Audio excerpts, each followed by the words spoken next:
পবিত্র ঈদ উল ফিতরের ছুটি কাটিয়ে এখনো কর্মস্থলে ফিরছেন মানুষ। নোয়াখালী ও মুন্সিগঞ্জের সড়ক পরিস্থিতি জানবো সহকর্মী মাওলা সুজন ও সমিত সরকার সুমনের কাছ থেকে। প্রথমেই যাচ্ছি নোয়াখালীতে। সুজন, সড়কে যানবাহনের চাপ কেমন দেখছেন? কোথাও বাড়তি ভাড়া আদায়ের অভিযোগ রয়েছে কিনা?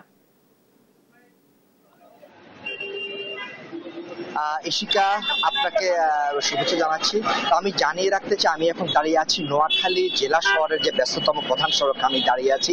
তো নিশ্চয়ই আপনি এখানে আমার পিছনে দেখতে পাচ্ছেন যে বিভিন্ন যে কাউন্টার রয়েছে, যে কাউন্টারে যাত্রীদের উপচে পড়া ভিড় আপনি লক্ষ্য করছেন। যে ঈদের প্রিয়জনদের সাথে ঈদ কাটানোর পরে, ঈদের যে আমেজ ছিল সেটি কাটানোর পরে যাত্রীরা যে যার গন্তব্যস্থলে বা যে যার কর্মস্থলে ফিরে যাচ্ছেন। আমি যদি বলতে চাই যে আসলে সকাল থেকে বা কাল থেকে কিন্তু উপচে পড়া ভিড় বিভিন্ন কাউন্টারে লক্ষ্য করা গেছে। তো এখান থেকে যে ঢাকাগামী যেসব যে দূরপাল্লার গাড়ি ছাড়া আমি সেসব কাউন্টারে দাঁড়িয়ে আছি। এছাড়া নোয়াখালী যে সোনাপুর থেকে ব্যায়ামগঞ্জ থেকে এবং সোনামুড়ি উপজেলা থেকে কিন্তু দূরপাল্লার অনেক বাস চলাচল করে। তো আমি এখন যেখানে দাঁড়িয়ে আছি, এখানে যে বিভিন্ন কাউন্টার রয়েছে আপনি দেখতে পাচ্ছেন যাত্রীদের উপচে পড়া ভিড়। আপনি দেখতে পাচ্ছেন যে এখানে যে একটি হিমাচলের কাউন্টার আর রয়েছে, যেটি ঢাকাগামী বাস রয়েছে। তবে যাত্রীদের একটি অভিযোগ রয়েছে যে নির্ধারিত ভাড়ার চেয়ে বেশি ভাড়া নিচ্ছে কাউন্টার যারা বসে আছে তারা। তো এই বিষয়ে আমি এখন কথা বলবো একজন কাউন্টার ম্যানেজারের সাথে, যে যাত্রীদের একটি অভিযোগ রয়েছে আপনারা নির্ধারিত ভাড়ার চেয়ে বেশি ভাড়া নিচ্ছে। এটি কেন? এটা কর্তৃপক্ষ বলতে পারে। আমি চাকরি করি, আমি আগে যেভাবে টিকিট বিক্রি করতাম এখন এইভাবে টিকিট বিক্রি করতেছি। নাকি যাত্রীদের অভিযোগ হচ্ছে 500 টাকার স্থলে আপনারা 700 টাকা করে ভাড়া নিচ্ছেন?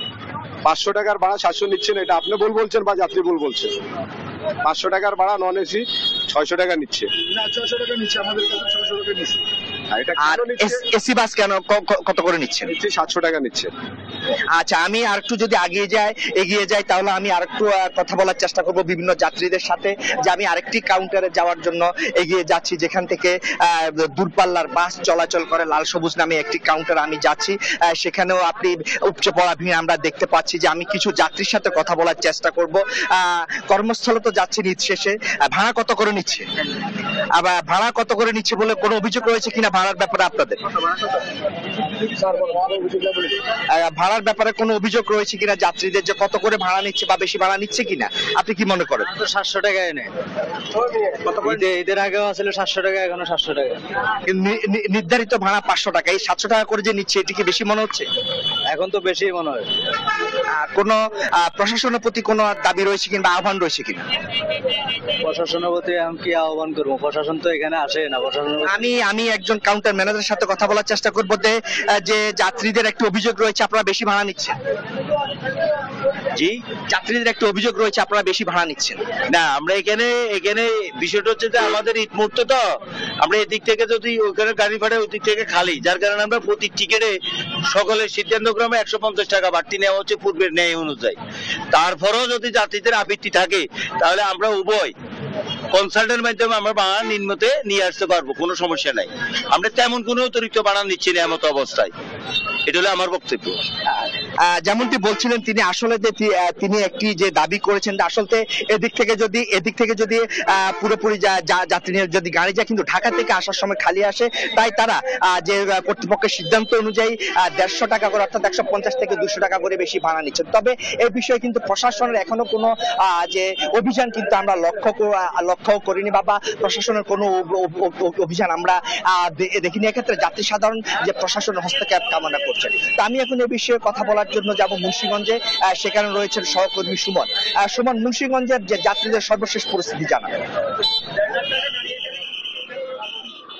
জি সুজন, আপনি আসলে যেমনটি বলছিলেন, ঢাকা মাওয়া এক্সপ্রেসওয়ে হয়ে কিন্তু 21 জেলার দক্ষিণ এবং দক্ষিণ অঞ্চলের মানুষ কিন্তু এই সড়ক দিয়ে আসলে যাতায়াত করে, এবং তারা কিন্তু এই বছর ঈদে কিন্তু বাড়িতে আত্মীয় স্বজনের সাথে ঈদ করে কিন্তু তারা কর্মস্থলে ফিরছেন এই সড়ক ধরেই।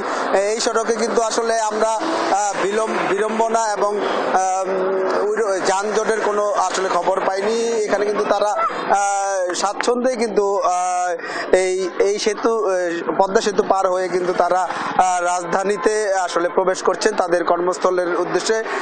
আজ রবিবার সকাল থেকে কিন্তু কর্মস্থলে তাদের প্রতিটি অফিস আদালতে কিন্তু তাদের কর্মস্থলে ফেরার কথা, কিন্তু সেই জন্যই কিন্তু অনেক যাত্রী কিন্তু গতকাল বিকেল পর্যন্ত আমরা দেখেছি অনেক যাত্রী তারা ঢাকা উদ্দেশ্যে রওনা হয়েছেন। এখানে আজ সকালে কিন্তু আসলে সকাল থেকে ব্যক্তিগত গাড়ি, মোটরসাইকেল এবং প্রাইভেট কার করে কিন্তু অনেক যাত্রী কিন্তু তারা আসলে রাজধানীমুখী যাচ্ছেন বলে আমরা আসলে এখানে জেনেছি।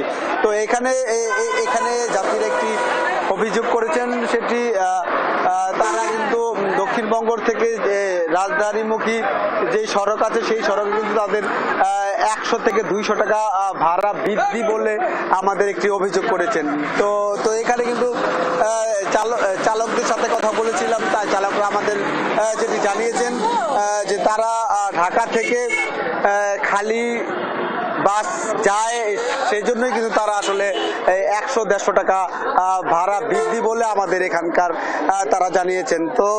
তো আমি এখন একজন মোটরসাইকেল চালক, তার সঙ্গে কথা বলবো।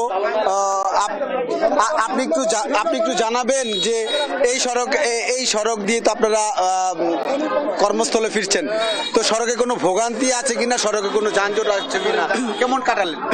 এই মাত্র অ্যাক্সিডেন্ট করে আসছি, পায়ের অবস্থাটা দেখুন।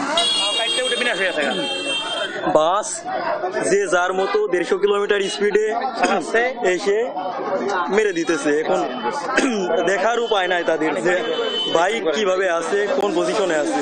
পাশাপাশি 2টা বাস, মানে বাইক চলতেছে, তারপরে পাশাপাশি 2টা বাস ওভারটেক করতে হবে তাদের। এইভাবে সড়কে কোনো ভোগান্তি আছে কিনা? প্রচুর ভোগান্তি, মানে এটা ভাষায় বোঝানো যায় না। এই মাত্র অ্যাক্সিডেন্ট করে আসছি, মানে চলতে পারছে না জিনিসপত্র নেওয়া, তারপরেও চলতে হইতেছে। ধন্যবাদ।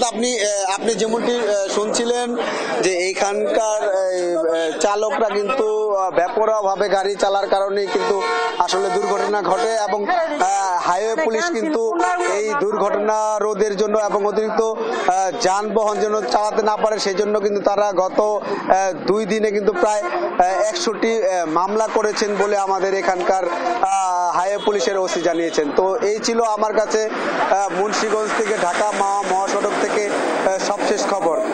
জেসিকা। সুমন, অনেক ধন্যবাদ আপনাকে। ঢাকা মহাসড়কের যাত্রীদের অবস্থা জানছিলাম নোয়াখালী ও মুন্সিগঞ্জের সহকর্মীদের কাছে।